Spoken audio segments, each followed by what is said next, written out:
Stalin, el hombre que se forjó como el acero con el estudio de la teoría marxista-leninista, representa hoy el enemigo más encarnado del imperialismo mundial. Su satanización se da por los reaccionarios de todo tipo, al no perdonar la osadía de mantenerse fiel a la causa leninista de la revolución proletaria y por edificar el socialismo en la Unión Soviética.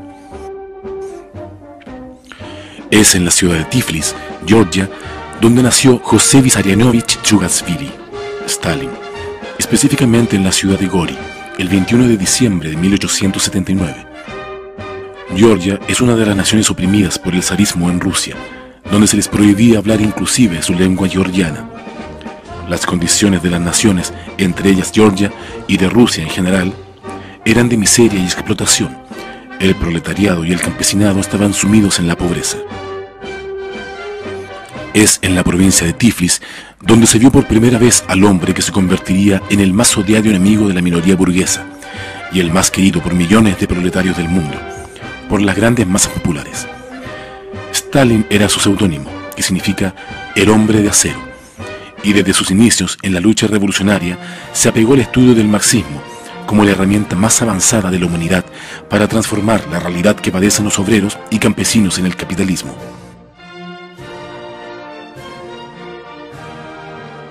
Stalin asumió el marxismo y se integró, una vez ingresado en el Partido Obrero Socialdemócrata Ruso, al grupo más firme y consecuente con la lucha de la clase obrera, los bolcheviques, liderados por el gran jefe de la Revolución Rusa, Vladimir Lenin. El camarada Stalin, en su labor en el seno del partido, desarrolló diversas tareas, entre las que podemos mencionar el atraco a un banco para financiar el partido, instalar imprentas clandestinas para reproducir periódicos y octavillas revolucionarias. Se colocó al frente de la organización y lucha en varios levantamientos obreros. Fue apresado y desterrado por la policía del zar. Huyó del lugar de confinamiento. Trabajó arduamente en la clandestinidad, lo cual fue dándole a Stalin una condición de cuadro probado, tanto en la teoría como en la práctica, y fue convirtiéndose con la confianza de su gran guía político, Lenin, en un jefe del partido.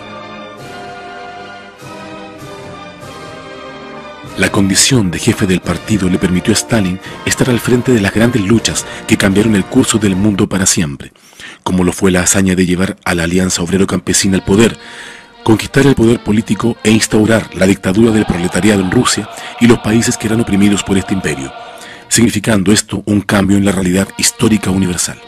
A Stalin, después de la muerte de Lenin, le correspondió el papel de jefe y guía del partido, y esta condición le ganó ser el primer marxista-leninista que conoció la historia, además porque él es quien acuña esta denominación, argumentándola muy bien en su libro Cuestiones del Leninismo, específicamente en Fundamentos del Leninismo.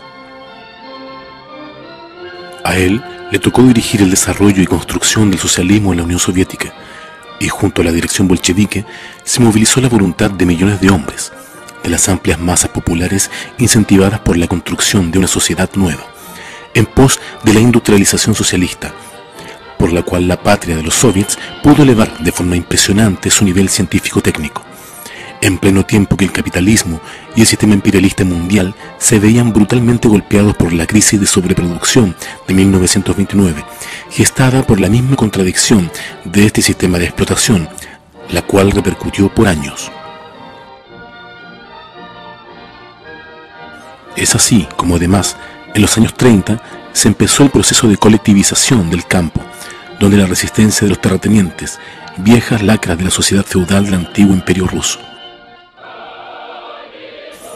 Estos enemigos del pueblo y los trabajadores atacaron sin piedad a los campesinos pobres, pero la dirección bolchevique puso sus fuerzas en quienes debieran liberarse de las manos de la explotación, y así, triunfante, los explotados llevaron la colectivización adelante, lo cual ayudó a la satisfacción de las necesidades alimenticias de la Unión Soviética y borrando el hambre de muchos lugares donde las sequías devastaban los campos por el bajo desarrollo técnico del agro y las condiciones miserables en las que los terratenientes o kulaks tenían a los campesinos pobres.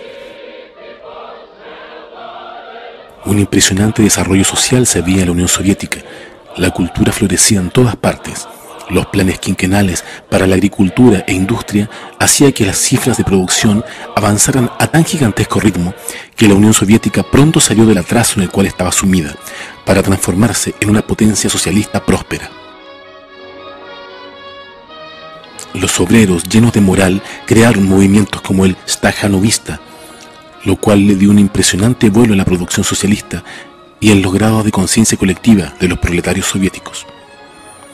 Sin duda, este periodo era la época dorada del socialismo, donde el camarada Stalin y la dirección bolchevique eran respetadas por sus méritos de dirección, por la certeza de las líneas trazadas en la construcción socialista y el avance en pos de la sociedad comunista.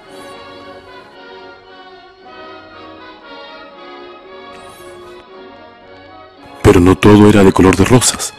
A medida que la lucha revolucionaria iba marcando éxitos tras éxitos, las viejas clases del pasado levantaban cabeza y abiertamente conspiraban para derrocar el gobierno bolchevique y volver al pasado, volver al capitalismo.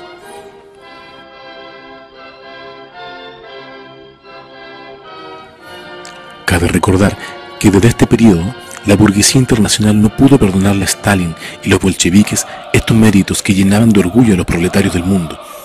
Desde aquí, todo tipo de mentiras reaccionarias fueron diseñadas desde Joseph Goebbels y Hitler por el lado de los nazifascistas hasta la misma CIA y los revisionistas.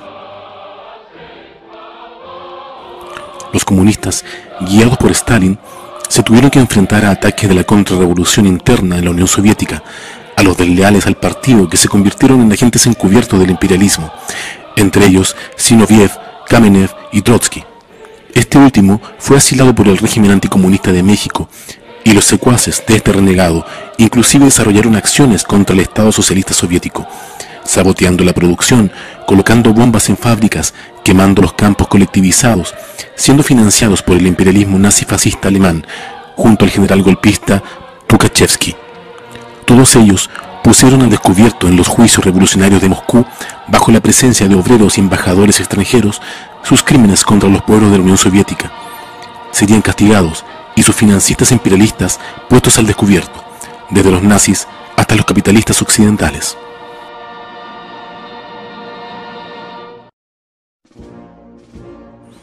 Stalin se enfrentó al ataque más despiadado del imperialismo contra la Unión Soviética durante el desarrollo de la Segunda Guerra Imperialista Mundial, para acabar con la revolución proletaria e instaurar el régimen nazi-fascista, que le costó a la Unión Soviética 800.000 comunistas, 27 millones de soviéticos en total.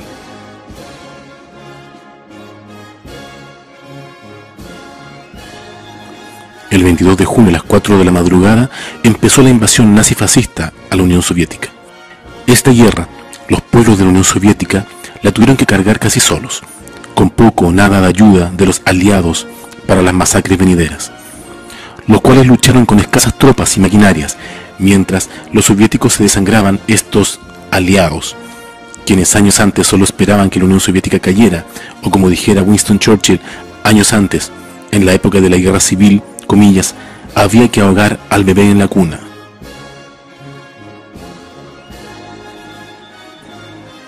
Ayudaron a la Unión Soviética solo como buenos especuladores que eran, pues veían el coraje y lucha de los soldados rojos, de la fortaleza con que su dirección encaminaba la victoria antifascista de los pueblos soviéticos. Los pueblos de la Unión Soviética recordarían esta guerra épica como la Gran Guerra Patria, por el gran costo que tuvieron que pasar en los 3 años, 10 meses y 18 días que duró este brutal conflicto para ellos.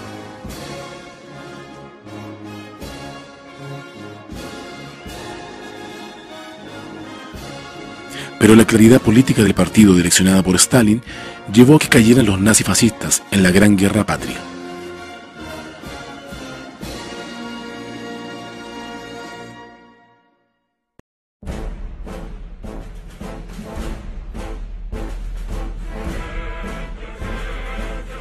Fue en la ciudad de Stalingrado donde finalmente culminó una de las batallas más grandes en defensa de las conquistas logradas por los proletarios soviéticos, donde el fascismo alemán fue aplastado por la patria soviética.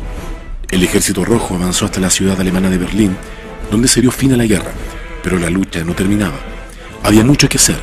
Reconstruir la Unión Soviética de los embates de la guerra no era tarea fácil, y a eso se abocó el partido, lo cual afectó en parte su funcionamiento, donde gérmenes de parasitismo burocrático en el partido y el Estado aparecieron, lo que fue combatido por la dirección leninista de Stalin, pero estos esperaban su turno para atacar.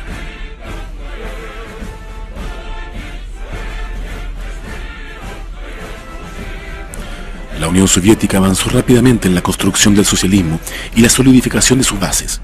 La economía se recuperaba superando incluso las metas de lo planificado. Las filas del partido crecían cada vez más. El movimiento comunista internacional también crecía, ya que la Unión Soviética era el país anhelado por los proletarios de todos los países, y el respaldo del Partido Comunista de la Unión Soviética a las revoluciones proletarias en otros países fue muy importante.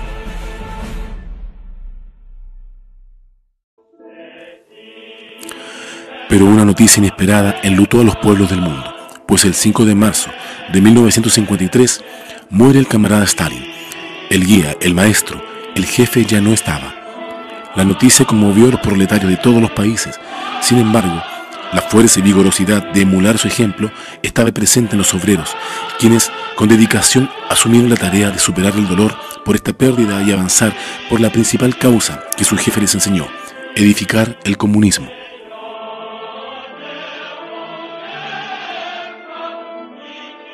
Luego de la muerte de Stalin, el burocratismo y las viejas ideas burguesas levantaron cabeza, y sus elementos más viles asomaron.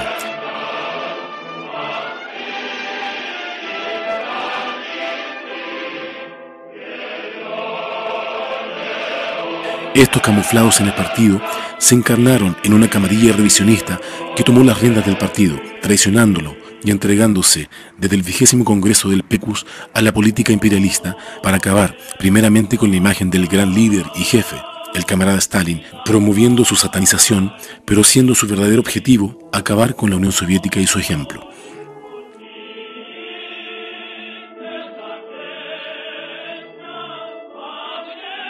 Promovieron campañas por la desestalinización, le atacaron y pretendieron borrarlo de la historia, tergiversando su legado y sus obras, pero hoy la historia devela su fracaso imperialista.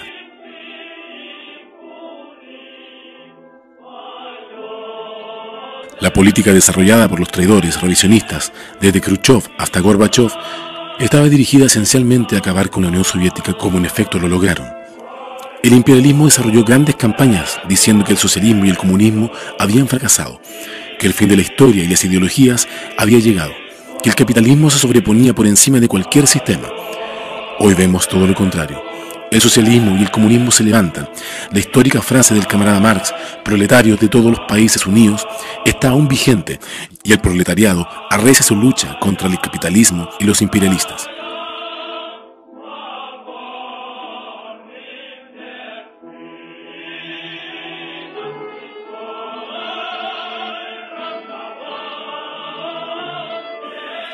El camarada Stalin, al que creyeron muerto en todos los aspectos, vive en los pueblos. Sus retratos son levantados por las manos de los proletarios en las movilizaciones a escala mundial, desde Grecia hasta Venezuela, desde Rusia hasta Chile, y en todos los continentes revive el espíritu combativo de Stalin.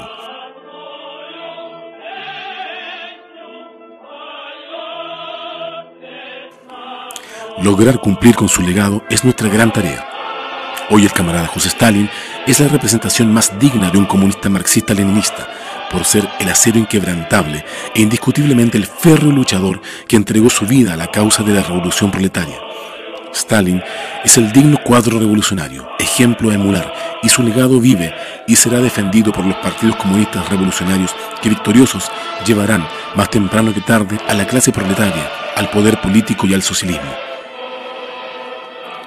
Aquí en Chile, su imagen y legado lo sostiene con orgullo comunista el Partido de la Revolución Chilena, el Partido Comunista Chileno, Acción Proletaria, PCAP, y junto a él avanza fielmente la senda del marxismo-leninismo, en el camino junto a los trabajadores por la revolución y el socialismo.